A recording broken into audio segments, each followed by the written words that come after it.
Le chef de l'État vient de promulguer cette charte. Elle consacre, entre autres, le principe d'un recours au référendum populaire pour permettre au peuple de s'exprimer sur tout projet d'installation de bases militaires étrangères dans notre pays. Imaginez un pays plongé dans une crise politique majeure, un coup d'État militaire qui secoue toute l'Afrique de l'Ouest, des tensions avec la communauté internationale. Et pourtant, aujourd'hui, un homme en sort vainqueur avec un mandat officiel de 5 ans.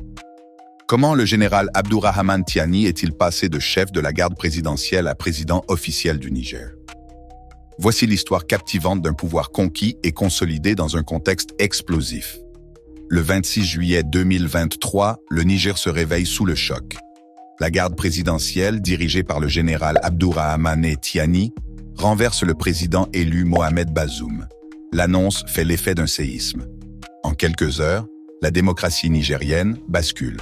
Mohamed Bazoum est placé en résidence surveillée, tandis que Tiani prend la tête du Conseil national pour la sauvegarde de la patrie, CNSP. Son message est clair. Selon lui, le pays est en danger sous l'influence étrangère, et il faut un changement radical. Très vite, la communauté internationale réagit avec fermeté.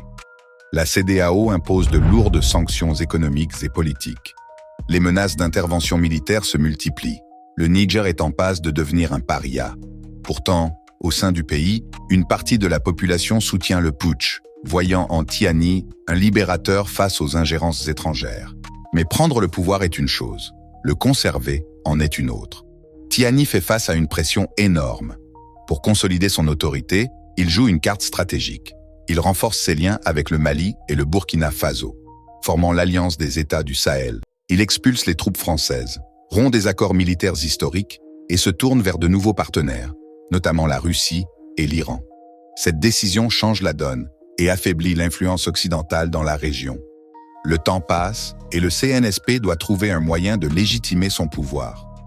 En février 2025, Tiani organise des assises nationales, une grande consultation rassemblant militaires, politiques et représentants civils. L'objectif ? Fixer les règles d'une nouvelle transition. Après plusieurs jours de discussion, une décision majeure est prise. La transition durera au minimum 5 ans et pourrait être prolongée selon les besoins du pays. Une charte de la refondation est adoptée, remplaçant l'ancienne constitution et accordant à Tiani des pouvoirs renforcés. Plus surprenant encore, cette charte ouvre la porte à une participation des dirigeants actuels aux futures élections. En d'autres termes, Tiani pourrait être président bien au-delà de cette période transitoire.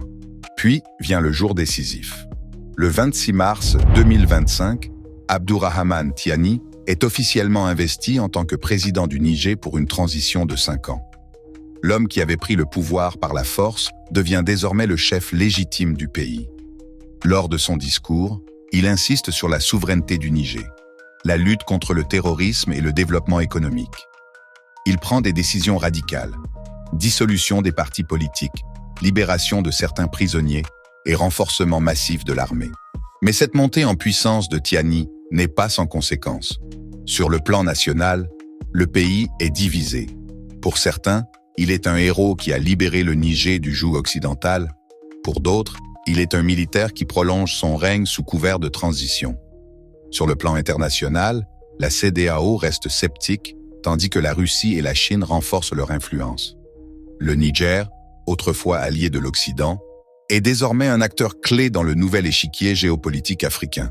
Alors, le Niger est-il à l'aube d'une nouvelle ère de stabilité et d'indépendance, ou bien face à un régime militaire prolongé?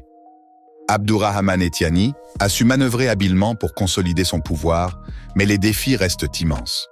Entre menaces sécuritaires, tensions diplomatiques et attentes du peuple, son mandat de 5 ans sera-t-il un succès ou un échec? Dites-moi ce que vous en pensez dans les commentaires. Si cette vidéo vous a intéressé, abonnez-vous pour plus d'analyses sur la politique africaine et activez la cloche pour ne rien manquer.